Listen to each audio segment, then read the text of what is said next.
Hey guys, how you going?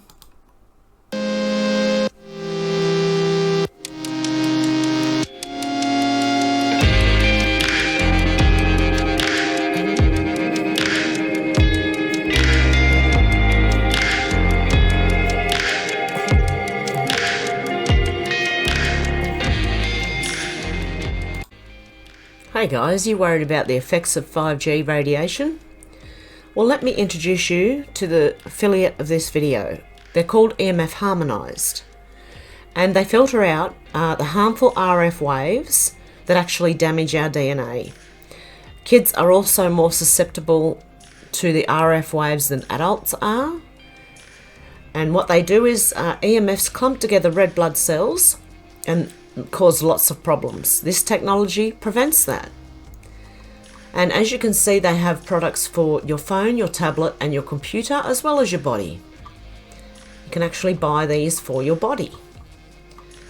So if you'd like to help a fellow truther and help me out as well, please check out the affiliate link down below. They also actually have a video showing you the red blood cells, how they clump together with 5G radiation, and how this technology protects you from that. Okay guys, if you're interested, check out the affiliate link below. Thanks guys.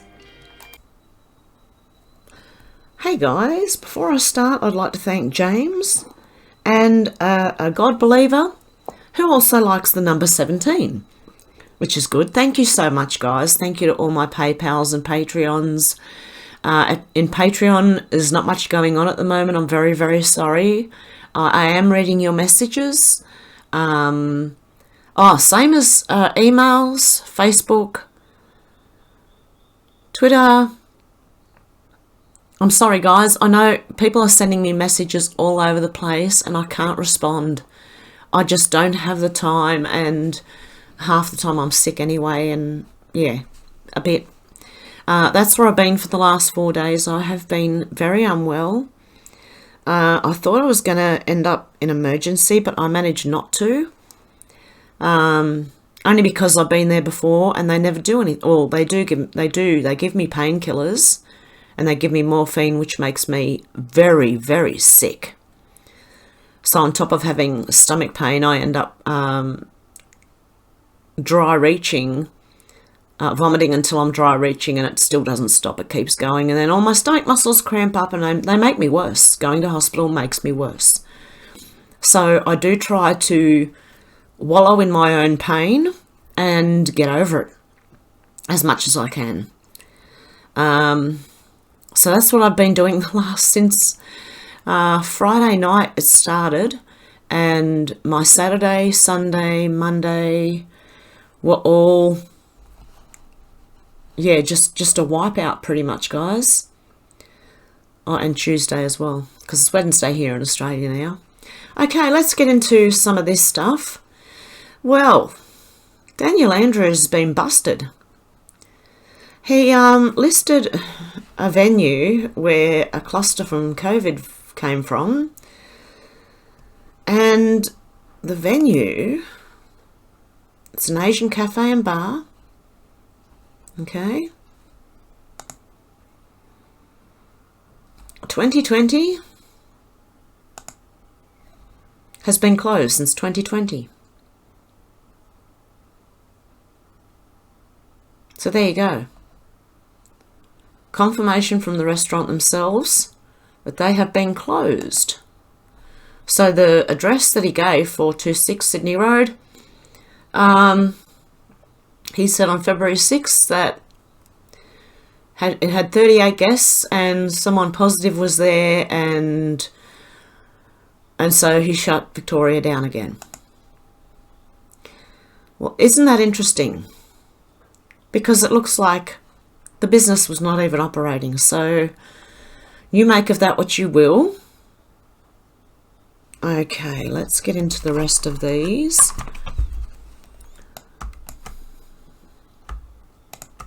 Okay, what have we got here? Oh, from Zero Hedge at GovTrader. The bank says you cannot afford a $950 monthly mortgage payment, so you pay $1,400 a month for rent instead. That's how much I pay.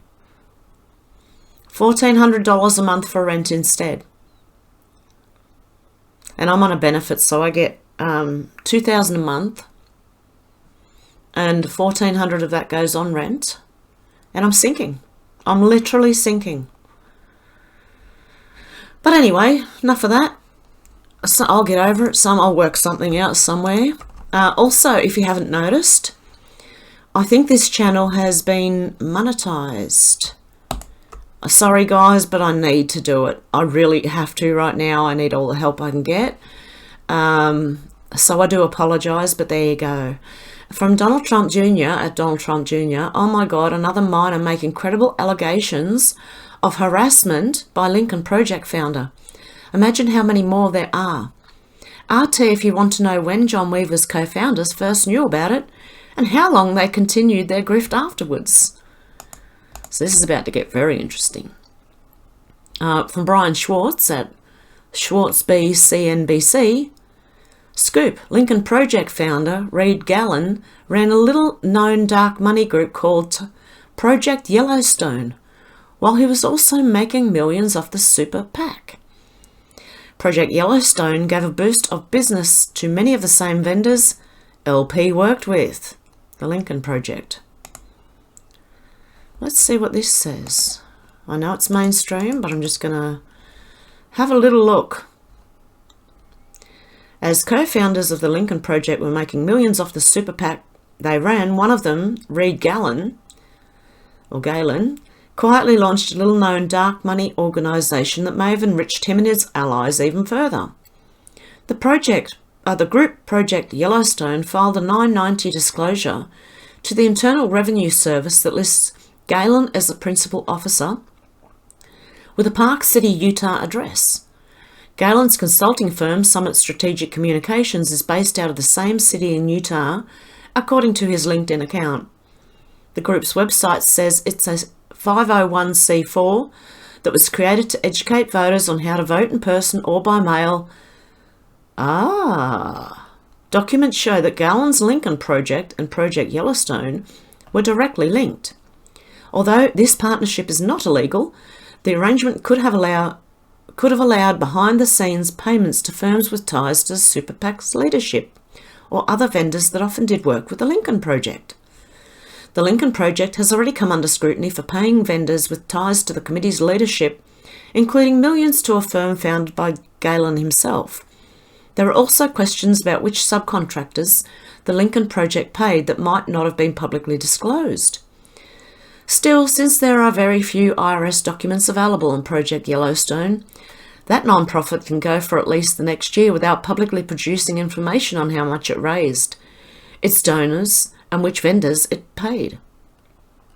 Starting in August, Pr0ject Yellowstone began publishing digital and TV ads promoting its website to potential voters. Gallen himself promoted Pr0ject Yellowstone's work in a tweet that month. The Lincoln Project officially launched in December 2019. The final Pr0ject Yellowstone digital ad was published in October. And this is a tweet from him.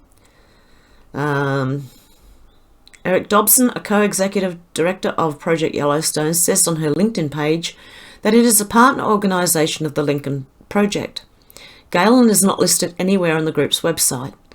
Outside of Dobson's detail on her LinkedIn page, there is very little public mention of Pr0ject Yellowstone and the Lincoln Project working in tandem.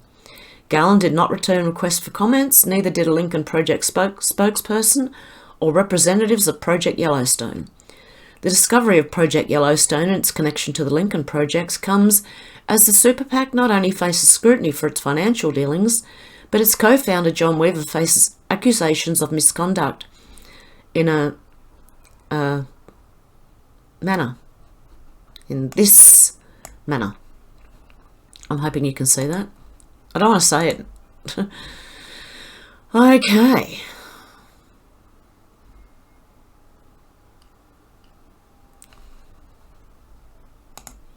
Okay, we'll just say misconduct. Although Lincoln Project has denied it, numerous reports indicate heads of the organisation were aware of Weaver's alleged behaviour throughout 2020. Weaver told the New York Times in January he was a closeted gay man and he's truly sorry to these men and everyone for letting so many people down. The Lincoln Project said in a statement on Monday that they had retained the law firm Paul Hastings to review the allegations against Weaver. The group also noted it is working with outside counsel to strengthen its corporate governance, finance, operational structure, human resources and leadership. Wow. Okay, this is what they all say when they're trying to get away with something. They just say, oh, sorry, I'm closeted gay, which is fine. I don't have a problem with gay people. But when you are contacting underage people, that's a bit different. Okay. Wow. And it noted that it's working with outside counsel to strengthen its corporate governance, finance, operational structure, human resources and leadership. Other co-founders include Steve Schmidt, a former leader of the late Senator John McCain's 2008 campaign for president, author and former George H.W. Bush campaign advisor Rick Wilson, and conservative lawyer George Conway. Schmidt resigned from Lincoln Project's board last week as donors to the committee started distancing themselves from the group. Conway is no longer part of the organisation. Can you say rats fleeing a sinking ship? Schmidt was asked about the PAC's financial dealings in an interview with Bill Maher, is that how you say it, after the former McCain aide stepped down from the Lincoln Project's board. Out of $87 million that was raised by the Lincoln Project, about $63 to $66 million of that money went into voter contact programs. Schmidt told oh my goodness, I just said it. Now I can't say it. Okay, on Friday. After being asked where the rest of the money went, Schmidt only said they wanted to protect their staff and other vendors from harassment by the Trump people? Okay then. Our Federal Election Commission records show that the PAC ended up spending nearly $82 million. Former leaders of the PAC are now calling for the committee to shut down. So you got George Conway. It's a shame. We shouldn't forget the hard work of so many people and the positive things the organisation did. But yes, I think it's right. Galen's firm reaped over $24 million from the Lincoln Project during 2020, according to data from the Nonpartisan Centre for Responsive Politics. A key focus of the PAC was to push out attack ads against former President Donald Trump. A Federal Communications Commission record that was discovered by CRP and provided to CNBC lists Galen as the chairman of Project Yellowstone. The address on the FCC form matches that of the Lincoln Project's. FCC records list Ashton Media as the media placement agency for the Project Yellowstone ads. Though the documents don't say how much Project Yellowstone paid for Ashton Media's services, the Lincoln Project spent over $6.5 million on the same company throughout the 2020, CRP data shows. Project Yellowstone ended up spending over $180,000 on Facebook ads during the last cycle. According to CRP digital ad data, data from Ad Impact shows that from August through September, Project Yellowstone spent over $450,000 on TV ads. They aired in Pennsylvania and Florida. Biden went on to defeat Trump in Pennsylvania but lost Florida. Project Yellowstone and Lincoln's project ties are also apparent in how they raised money. The group each used Anadot, a campaign donation processor that recently cut ties with the Lincoln Project. Anadot was paid over $3 million by the Lincoln Project. They were also clients of the same fundraising firm, Katz Watson Group. The firm shows Lincoln Project and Project Yellowstone under their public list of clients. Katz Watson Group saw over $300,000 in payments from the Lincoln Project. Then there are other leaders of Project Yellowstone and their ties to Galen, along with other Lincoln Project leaders. Greg Jenkins, another co-executive director of Project Yellowstone, worked in the George W. Bush administration at the same time as Galen. Dobson was a senior advisor to former Starbucks CEO Howard Schultz. Starting in 2018 as he mulled an independent run for president, Schmidt at the time was one of Schultz's lead strategists. I was going to say strategists. Okay, well that's interesting.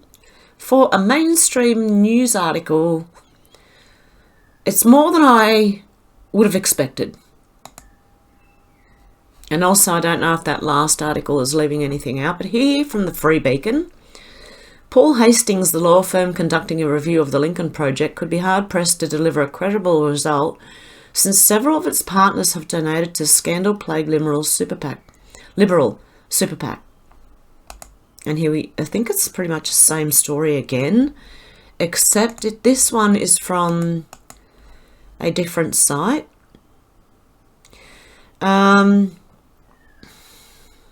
Greg Nitzkowski, the firm's managing partner of more than 2 decades, donated $3,000 to the Lincoln Project in 2020 according to federal records.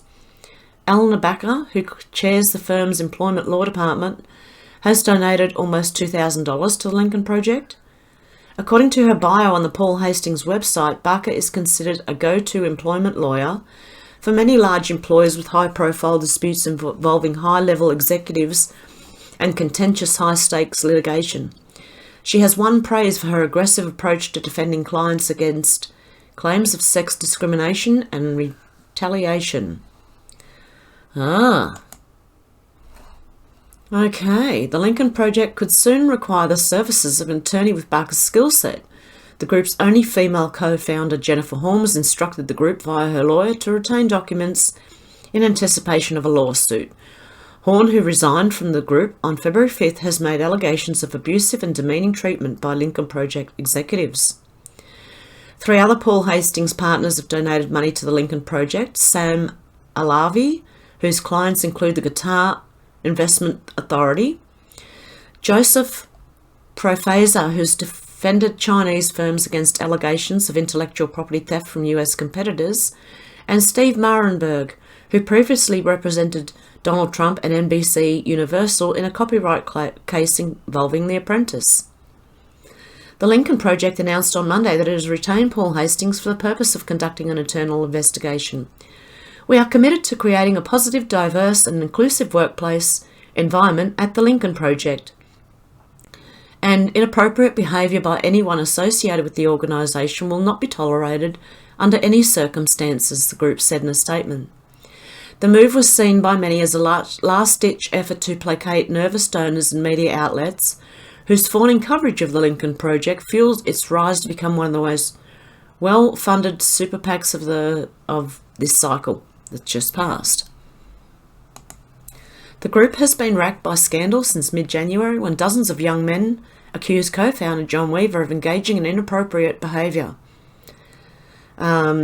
Additional reporting on the scandal has uncovered significant evidence to suggest that senior Lincoln Project members who have aggressively denied any knowledge of Weaver's predatory behaviour are not being entirely truthful.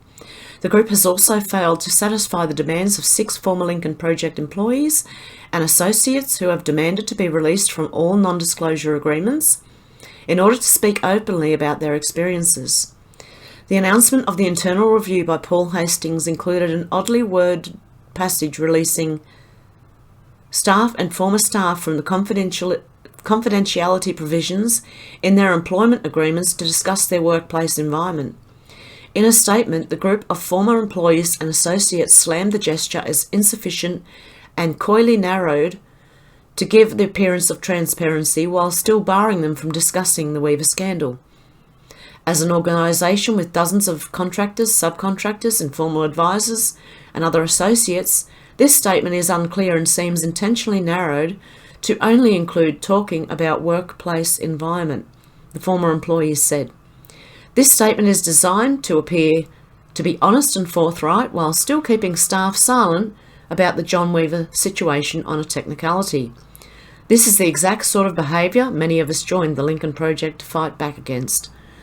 Paul Hastings did not respond to a request for comment.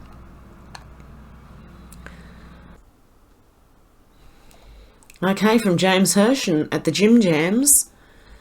Anti-Trump Lincoln Project caught funneling $45 million in donations into their own pockets.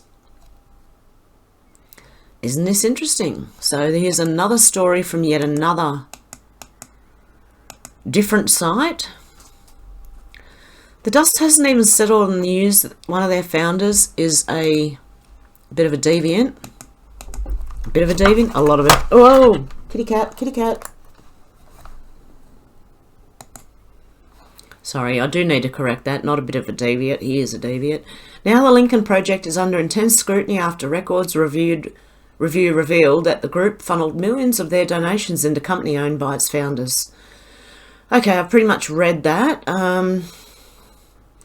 I'll just go over it and see if there's any more. The math of it all leads to questions regarding financial malfeasance. It raises a question about where the rest of the money ultimately went. Brendan Fisher, an attorney with the Nonpartisan Campaign Legal Center in Washington, said, generally speaking, you'd expect to see a major super PAC spend a majority or more of their money on advertisements, and that's not what happened here. Okay, is it another funneling operation, is it? Okay, apparently allowing its development personnel to raise and spend unlimited sums of money under the law.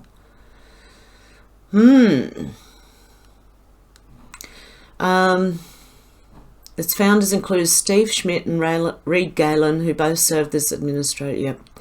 Conservative attorney John Conway, the husband of former senior advisor to President Trump, Kellyanne Conway, former New Hampshire GOP chair Jennifer Horn, Florida-based veteran political advertisement maker Rick Wilson, and John Weaver, a long-time advisor to former Ohio Governor John Kasich, who also worked extensively with Senator John McCain.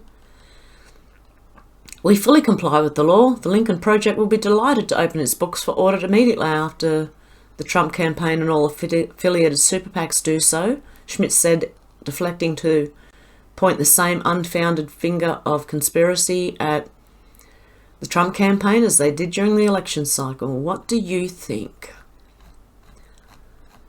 Now, isn't that just interesting? Okay, guys, I'm going to break this video up because it is running. Otherwise, it's going to be way over an hour long and it'll take me ages to... I might find it better uploading smaller videos, so I'm going to try and do that. Look out for another video from me. I will be back. And, yeah, I'll see you soon. Okay, guys. Bye.